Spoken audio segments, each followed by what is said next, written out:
Welcome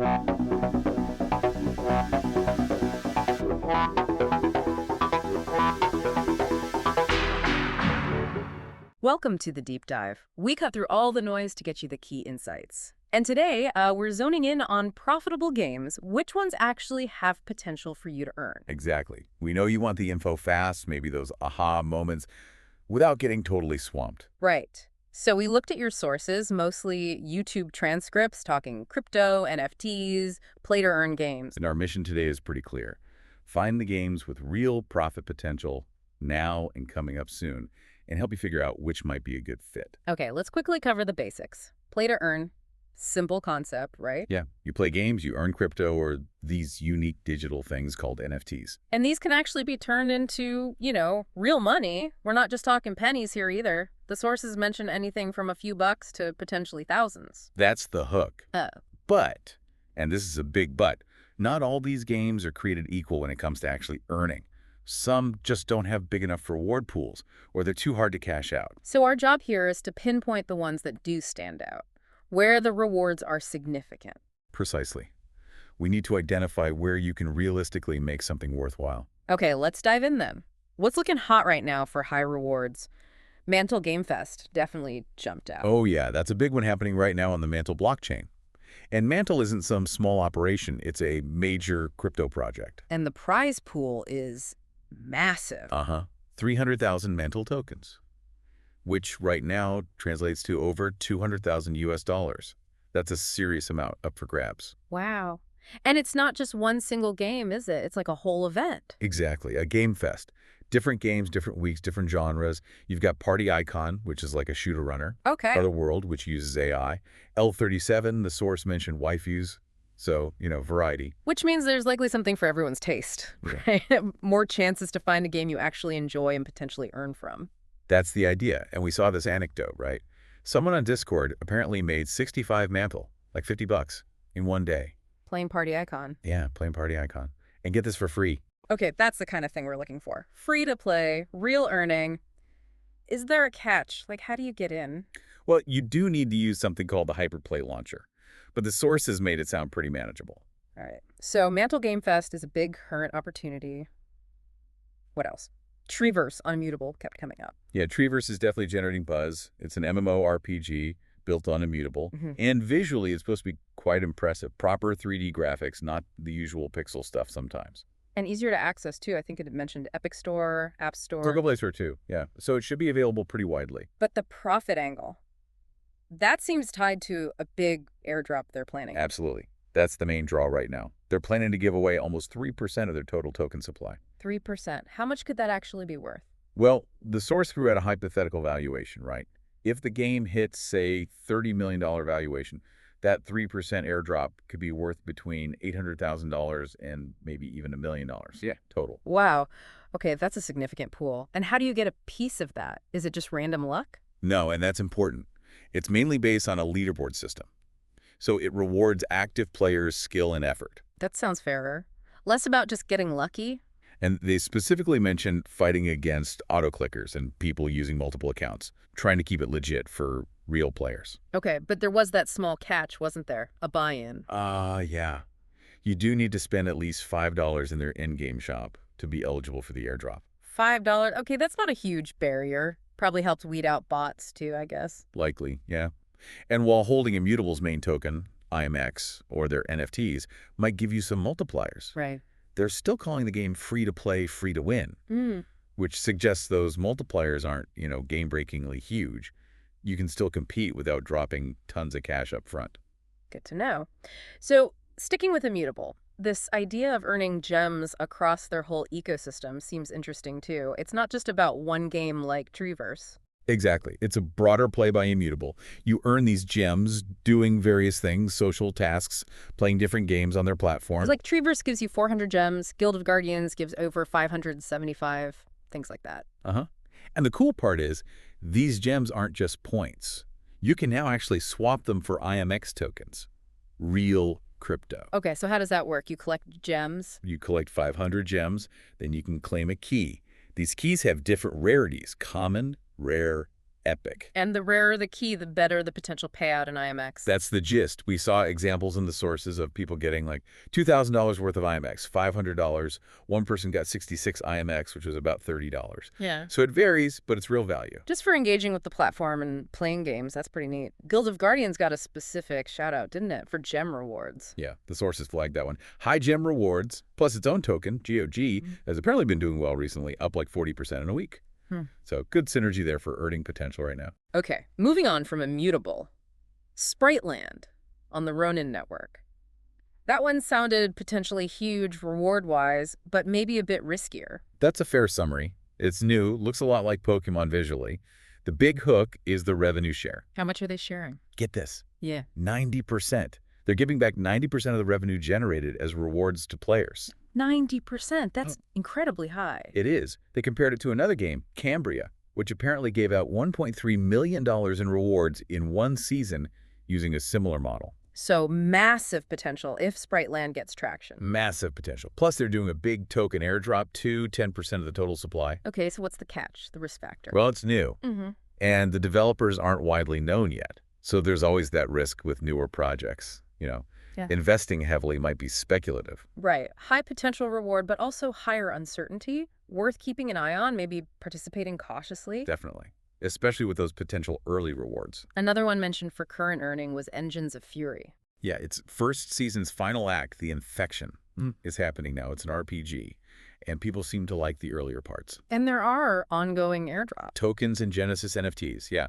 So if you enjoyed the game before, or like RPGs, there's still potential to earn in this final phase. Okay, so that covers a lot of the immediate opportunities. What about looking further out, say, into 2025? Any games we should be tracking for future profit potential? Yeah, the sources highlighted a few interesting ones for 2025. Cyberpunk City on Solana was one. Sounds like a shooter. AAA shooter, Battle Royale, yeah. With its own token, CYB. Earning looks like completing objectives, winning matches, but also these in-match airdrops. In-match airdrops, how does that work? Yeah, containing things called nodes, apparently awarded to the winning team during the match itself. Kind of a cool twist to incentivize teamwork and winning. And the token, CYB, you can use it in-game. For trading, upgrades, that sort of thing. Yeah. What's maybe interesting is its Twitter following was mentioned as relatively small still. Implying potential early adopter advantage. Maybe, yeah. Get in before it potentially blows up. Okay, what else for 2025? Project O card game. Yep, Project O, Pokemon-inspired card game. Unique art style, apparently. They're planning an alpha release Q1 2025. And the hook for early players is? Exclusive rewards. Things like free packs, free blueprint mints for cards, guaranteed stuff if you get on whitelists or invited early, could give you a real head start in building value. Makes sense for a card game economy. Then there was Wonder Wars. Wonder Wars confirmed a play-to-airdrop campaign starting Q1 2025. It's phone-based, so very accessible. And maybe coming to Ronin? That was rumored, yeah. Not confirmed, but if it happens, that could be a big boost. Bloodloop, another shooter. 5v5 hero shooter, fast-paced. Earning is tied to skill, leaderboards across different modes. Full launch plan for Q2 2025, so March-April time. Rumble Kong League. Basketball. 3v3 mobile basketball. You can already earn their fame token in various ways, winning, ranking up, etc. The actual token generation event, where it becomes tradable, is expected Q1 2025. And Chronos World, MMORPG. Yeah, upcoming MMORPG, interesting 2.5D style. They've done airdrops before for Season 1, so the potential for future ones is definitely there for early players. It's quite a list for 2025. Now, you also mentioned a tier list, Crypto Stash. More subjective, but maybe useful. Yeah, it's just one perspective described as brutally honest, ranking like 75-plus crypto games for 2025.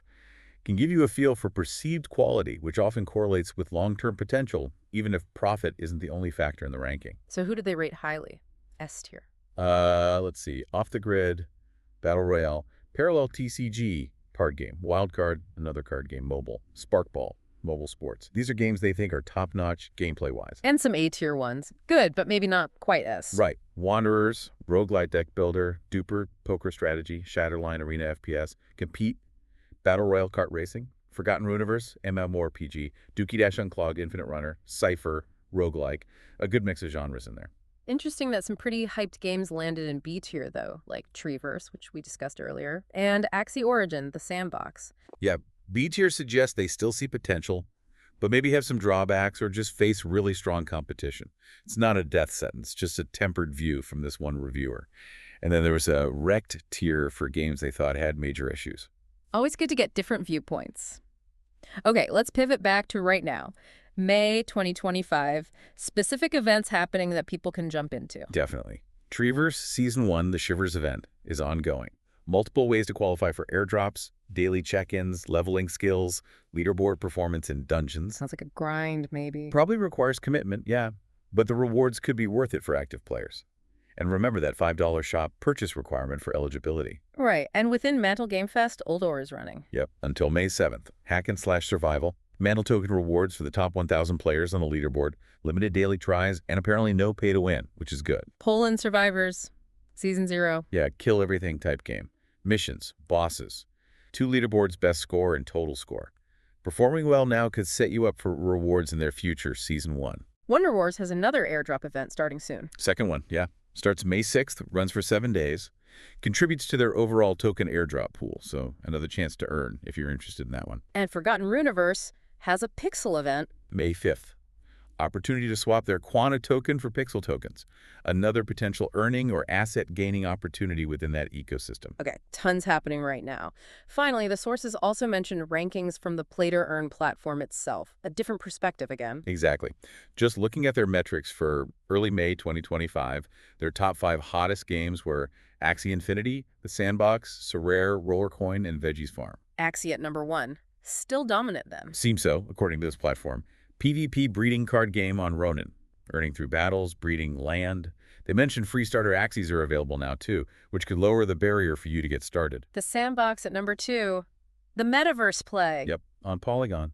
Virtual world, creating, monetizing assets and experiences still seems popular. Sorare at 3. The fantasy sports NFT game. Right, on Ethereum. Collect player cards, compete based on real-world performance, earn rewards, trade cards, blend sports knowledge with NFT value. Rollercoin at 4. That's the mining simulation game. Casual arcade style, build a virtual mining center, earn actual crypto passively over time, works across multiple chains.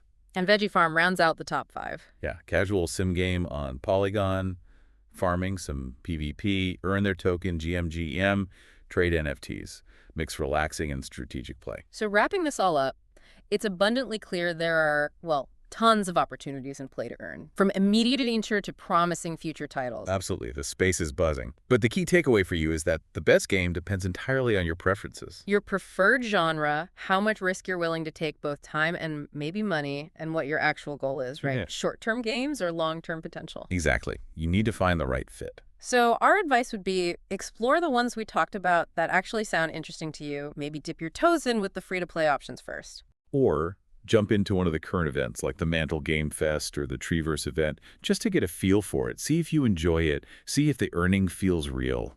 And definitely keep researching. Use this as a starting point. Things change fast in this space. Super fast. Staying updated is crucial if you're serious about the earning side.